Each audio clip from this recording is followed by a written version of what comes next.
On the 31st of December 1983, the Buhari military regime came into office with tremendous goodwill from the people. The civilian administration of Shehu Shagari had just been ousted from office, and the military cited corruption and ineptitude on the part of the government and its leaders as reasons for their return to politics. The public and the press greeted the military's return to politics with joy and fanfare. In this video, we re-examine the Buhari's regime war against corruption and indiscipline between 1983 and 1985. Welcome to History Media In-Depth History. The Buhari regime's promise of a relentless campaign against corruption was well received by the public. However, corruption was not the only battle the government was facing. The policy goals of the regime aligned with the personality of its head and deputy head, General Buhari and Idiagbon. The two military leaders were stern, unsmiling, and no-nonsense officers who fit the public perception of tough army officers. It was therefore unsurprising that they identified indiscipline as a feature that had infiltrated the Nigerian psyche. The regime sought not only to combat corruption, but also to impose order and social decency on Nigerians by force. The authoritarian regime started a nationwide campaign named War Against Indiscipline (WAI) with tremendous glamour.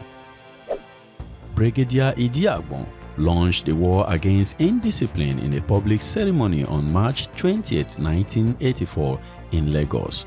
The campaign was a public rebukking and acknowledgement that Nigerians were rude, corrupt, disorderly, and unconcerned about the condition of public property.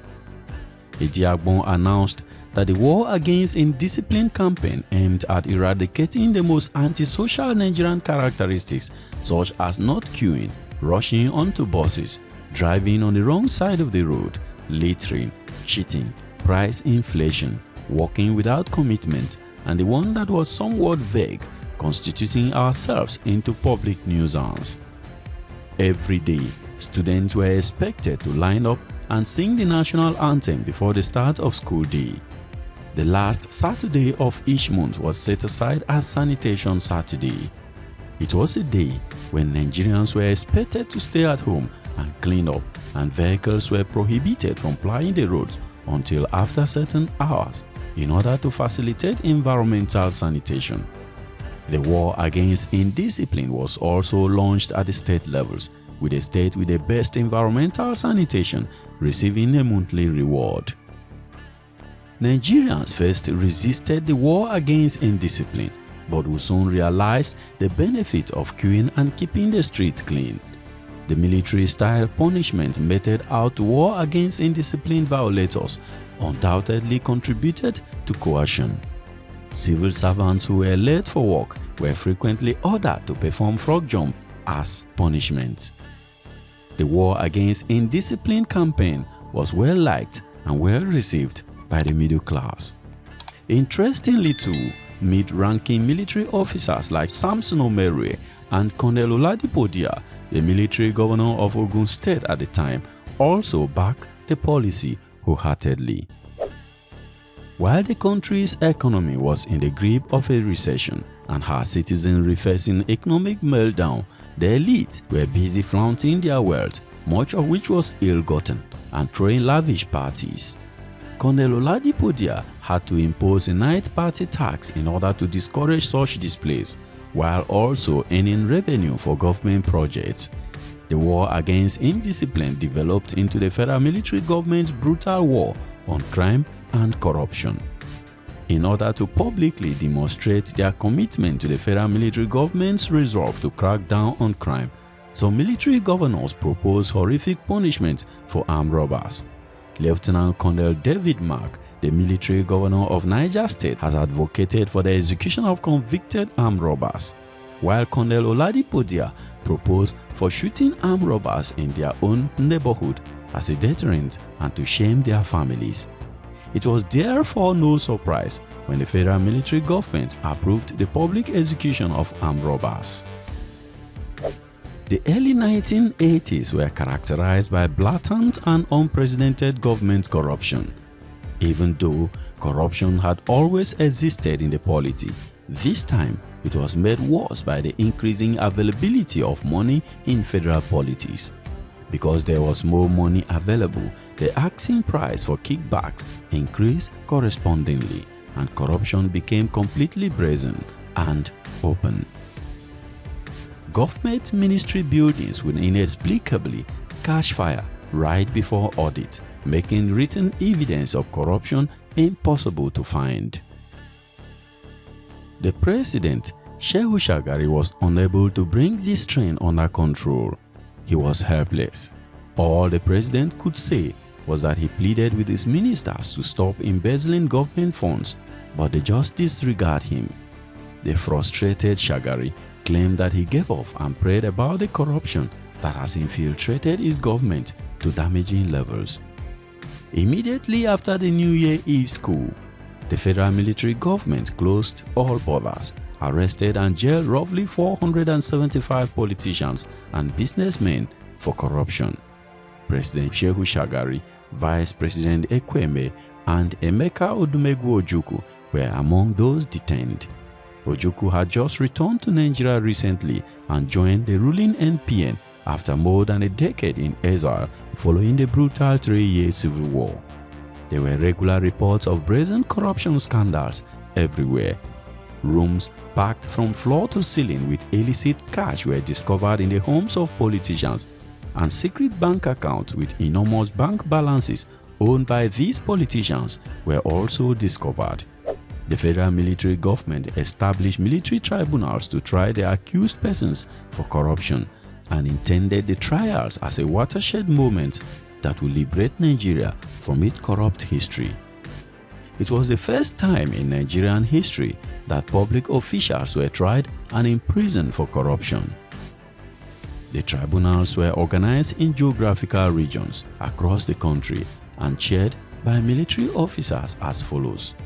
The Lagos Zone had Brigadier Paul Omu as chairman, Brigadier Malami Nasarawa, Navy Captain Godwin Ndubuisi Kanu, Lieutenant Colonel Adeyinka Martins, and Justice Timothy Oyeyipo as members. The Kaduna Zone, comprising Kaduna, Kano, Sokoto State, and the Federal Capital Territory, had Navy Captain T.A.B. Elegbede as chairman, Lieutenant Colonel Ibrahim Gumel, Lieutenant Colonel Muhammad Maina, Wing Commander John Obakwolo, and Justice Paul Nwokedi as members. The Ibadan zone of the tribunal, including Oyo, Ogun, Ondo, Bendel, and Kwara State, was comprised of Brigadier Charles Ndiomu as chairman, Commander Ibrahim Ogoyi, Lieutenant Colonel Yohana Madaki, Wing Commander Kamika Ohadumere, and Justice Saleh Minjibia as members. The Jos Zone, comprising Plateau, Bauchi, Gongola, Benue, and Borno States, comprised of Brigadier Peter Ademokai as chairman, Navy Captain Jibril Ayinla, Lieutenant Colonel Isaac Adebomo, Wing Commander Sunday Cole, and Justice Joseph Ogundara as members. While the Enugu Zone, including Anambra, Imo, Cross River, and Rivers States, had Air Commando Mukhtar Mohammed as chairman, Lieutenant Colonel Samuel Victor Leomalu, Wing Commander S.P. Sware, Navy Captain Thompson Odibo, and Justice Al-Hassa Idoko as members. If proven guilty, a defendant risks a minimum sentence of 21 years in jail. The only option available to appeal the tribunal's decision was to the Supreme Military Council. No higher court or tribunals were available for appeals.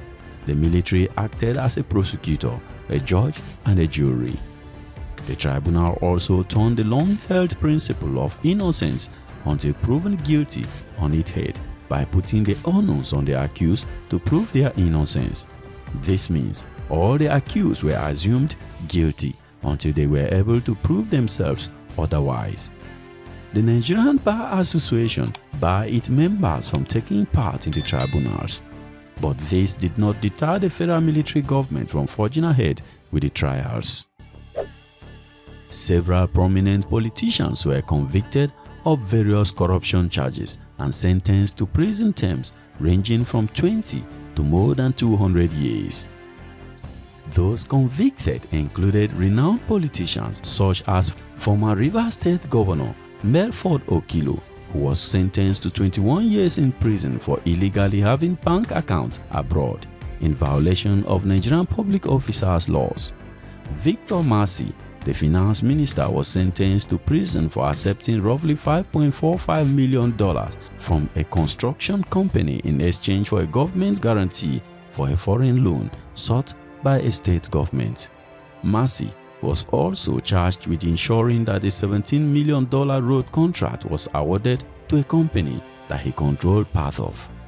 Former Kano State Governor Abubakar Rimi and his successor Sabo Barkin Zowo were both sentenced to 21 years in prison for allegedly receiving bribes to facilitate a property transaction.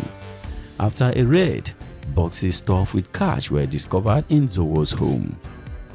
Anthony Inahoro, Chief Bola Ige, was jailed for 21 years. Solomon La was jailed for 22 years. Sam Mbakwe jailed for 10 years and fined 50,000 naira. Jim Nwombodo was jailed for 21 years. Apako was jailed for 21 years.